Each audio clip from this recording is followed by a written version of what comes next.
ছোট্ট বন্ধুরা, আজকে আমি তোমাদের হিন্দু ধর্ম ও তার নৈতিকতা শিখাবো। চলো শুরু করি। প্রশ্ন: হিন্দু ধর্মের নাম কি?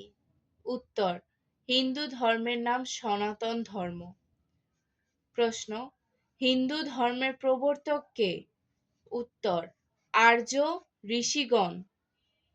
প্রশ্ন: হিন্দু ধর্মের প্রধান গ্রন্থ কি? উত্তর: বেদ ও গীতা। প্রশ্ন: হিন্দু ধর্মের প্রধান ধর্মীয় উৎসব কি? উত্তর: দুর্গা পূজা। প্রশ্ন: পূজা কি?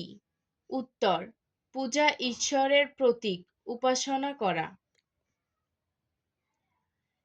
প্রশ্ন: হিন্দু ধর্মের নাম কি? উত্তর: হিন্দু ধর্মের নাম সনাতন ধর্ম।